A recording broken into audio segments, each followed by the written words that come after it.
एक ऐसा हीरो जिसकी दीवानगी ऐसी कि लोग उसकी एक झलक देखने को तरस जाते और लड़कियां तो उसके प्यार में ही पागल हो जाती है। हम बात कर रहे हैं देवा आनंद की, जिनकी फिल्मी लाइफ का किस्सा काफी दिलचस्प रहा।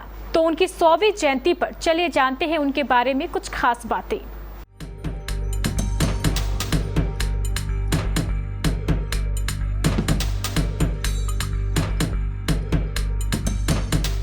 बॉलीवुड इंडस्ट्री में वैसे तो कई हीरोज आए और गए, लेकिन अपने अनोखे अंदाज से अलग ही पहचान बनाने वाले देवानंद जैसा आज तक कोई बन ही नहीं पाया।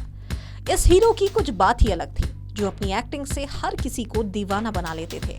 वो फिल्मी दुनिया के पहले सदाबहार और रोमांटिक हीरो की पदवी के सच्चे हकदार थे। वे अपने गले में हमेशा एक खास स्टाइल में मफलर बांधा करते थे। वे अपने दौर के स्टाइल आइकन थे। उनके सिर हिलाकर अभिनय करने वाली अनूठी शैली और अंदाज में एक सांस में डायलॉग डिलीवरी करना उनके अभिनय का ट्रेडमार्क था। यहाँ तक कि उनकी तो हर कोई नकल भी करता था।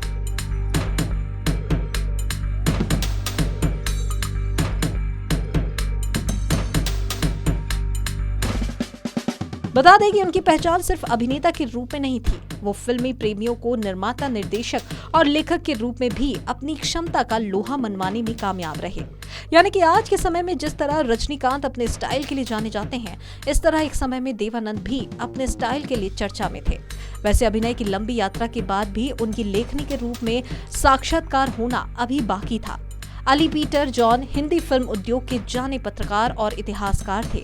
वे मायापुरी में लिखते थे। देवानंद के जीवन के अंतिम 10 सालों के दौरान देव के पास देश और दुनिया के अनेकों लेखकों से अनुरोध मिले, जो उनकी जीवनी पर लिखना चाहते थे, लेकिन देव ने किसी को ये अधिकार ही नहीं दिया। उनका मानना था कि देव के बारे में भला देव के अलावा और कौन किताब लिख सकता है। उन्होंने लिखना शुरू किया और महज 3 महीने और 20 दिन में 1000 से ज्यादा पन्नों की अपनी जीवनी लिख डाली। इससे ये बात तो साफ हो जाती है कि देवानंद लिखने में भी काफी रुचि रखते थे।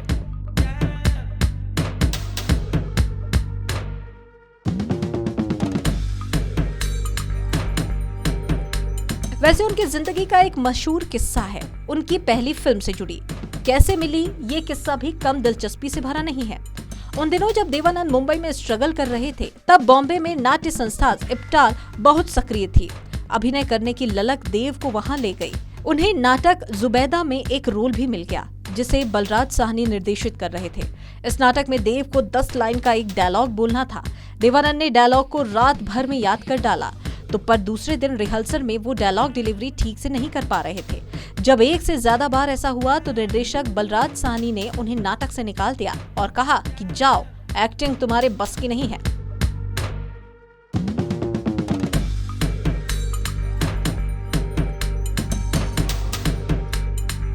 बस फिर क्या था, लौट के बुद्धू घर को आए।